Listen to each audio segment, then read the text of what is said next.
আসসালামু আলাইকুম, হুমায়রা কিচেনে আপনাদের সকলকে স্বাগত জানিয়ে আজকের রেসিপিটা শুরু করছি। তো দেখুন, আজকের রেসিপিতে অবশ্যই বেগুন এবং মাছের ডিম। তো আপনারা দেখতেই পাচ্ছেন, মাছের ডিমটা আমি হাত দিয়ে সুন্দর করে গালিয়ে নিচ্ছি। দেন একটা আলাদা পাত্র নিয়ে নিলাম। এখানে পেঁয়াজ কুচি, টমেটো কুচি, কাঁচা লঙ্কা কুচি, ধনিয়া পাতা। এবার এতে সমস্ত রকম মশলাপাতিগুলো দিয়ে দেবো। দেখুন, হলুদ গুঁড়ো, লঙ্কা গুঁড়ো, জিরা গুঁড়ো। তো সমস্ত রকম মশলাপাতি দেওয়া হয়ে গেলে আমি এটাকে হাত দিয়ে সুন্দর করে মাখিয়ে নেব। হাত দিয়ে সুন্দর করে দেখুন মাখিয়ে নিচ্ছি। এবার মাখানো হয়ে গিয়েছে। এবার এটাকে অল্প করে লবণ দিয়ে দেব। তো হালকা লবণ দেওয়া হয়ে গেলে এতে কিন্তু এবার হালকা অল্প পরিমাণে বেসন দিয়ে দিচ্ছি। বেসন দিয়ে মিশ্রণটিকে ভালোভাবে একটা ডো তৈরি করে নিতে হবে। তো দেখুন, বেশ সুন্দরভাবে মিক্সড হয়ে গেছে। এবার মাছের ডিমটা দিয়ে দিলাম। মাছের ডিমটা দিয়ে দেওয়ার পরে দেখুন কত সুন্দর হয়েছে মিশ্রণটি। হয়তো মনে হচ্ছে যে হয়তো পাতলা হতে পারে, তাই আমি আরও 1 চামচ বেসন দিয়ে দেব।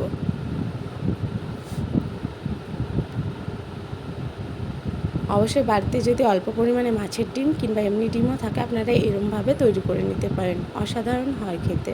তো দেখুন, একটা চামচে সুন্দর করে ডিমগুলোকে দিয়ে দিচ্ছি কড়াইয়ে। তো ওদিকটা ভাজা কমপ্লিট, এবার উল্টিয়ে দিচ্ছি।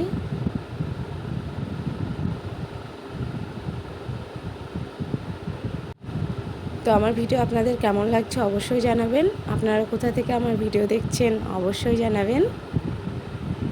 আর আমার ভিডিও ভালো লেগে থাকলে ফেসবুকে ফলো এবং ইউটিউবে সাবস্ক্রাইব করে দেবেন। তো দেখুন, আমার ডিম ভাজা কমপ্লিট হয়ে গেল। অবশ্যই আরও আছে, সেগুলো এবার ভেজে নেব।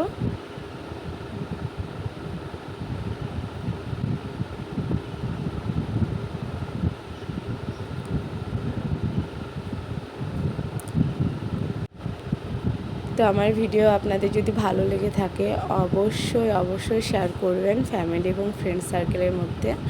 তো দেখুন, আমি ডিম ভাজাগুলো সুন্দর করে নিচ্ছি। আপনারা আদৌ কি মাছের ডিমের সঙ্গে বেগুনের তরকারি কোনো দিন খেয়েছেন? অবশ্যই একদিন ট্রাই করে দেখবেন। সত্যি অসম্ভব রকম সুন্দর হয় খেতে। তো দেখুন, আজ আমি আপনাদের সামনে প্রেজেন্ট করে দিচ্ছি বেগুনের সঙ্গে মাছের ডিমের কারি। তো আপনারা অবশ্যই একবার ট্রাই করবেন।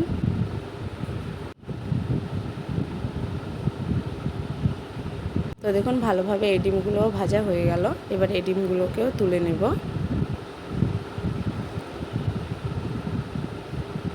অবশ্যই এই কড়াইগুলোতে তেল খুব অল্পই লাগে। তো দেখুন, ডিম ভাজাগুলো কত সুন্দর হয়েছে। একটা ভেঙে দেখাচ্ছি। সেম কড়াইয়ে এবার অল্প পরিমাণ তেল দিয়ে দেব এবং অল্প পরিমাণে পেঁয়াজ কুচিটা দেব। যেহেতু আপনারা সকলেই দেখেছেন, ডিম ভাজাতে আমি পেঁয়াজ কুচি একটু বেশি দিয়েছি। তো দেখুন, আমি পেঁয়াজটাকে এবার হালকা ভাজা করে নেব। হালকা ভাজা হয়ে গেলে লবণ দিয়ে দিলাম, জিরা গুঁড়ো, হলুদ, লঙ্কা গুঁড়ো দিয়ে দিলাম। এবার হালকা করে নেড়ে নেব। দেন টমেটো কুচিটাকে অ্যাড করে দিলাম এবং কাঁচা লঙ্কা। এবার ভালোভাবে নেড়ে নিতে হবে। তো দেখুন, এরমভাবে প্রায় 2 মিনিট মতো নেড়ে নেব। অল্প পরিমাণে জল দেবেন অবশ্যই, বেশি জল দিলে টেস্টি লাগবে না। তো মশলাটাকে ভালোভাবে ফুটিয়ে নেওয়ার জন্য দেখুন ঢাকনা বন্ধ করে দিলাম। তো ভালোভাবে ফুটে গেছে। এবার বেগুন দিয়ে দেব।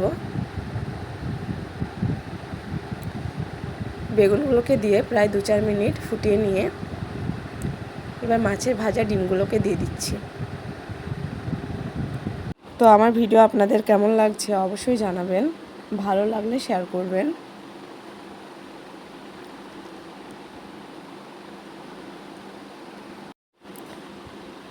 তো দেখুন, সমস্ত ডিমগুলো দেওয়া কমপ্লিট। এবার ঢাকনা দিয়ে বন্ধ করে দেব এবং যে ফুটোটা রয়েছে অবশ্যই ফুটোটাকে বন্ধ করে দিয়ে 5 মিনিট মতো ভাপ দিয়ে নেব।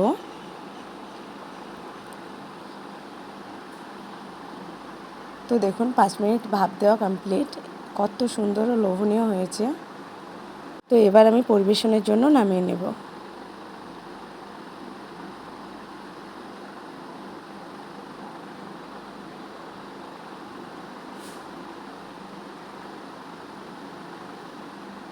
তো আমার রেসিপিটা কার কার ভালো লেগেছে অবশ্যই জানাবেন।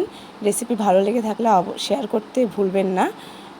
এরকম সহজ ও লোভনীয় রেসিপি পেতে আমার চ্যানেলটি সাবস্ক্রাইব করতে অবশ্যই ভুলবেন না। এতক্ষণ ধরে যিনারা আমার ভিডিও দেখছিলেন অবশ্যই তাদেরকে অসংখ্য ধন্যবাদ। আপনারা সকলে সুস্থ থাকুন, ভালো থাকুন। আল্লাহ হাফেজ।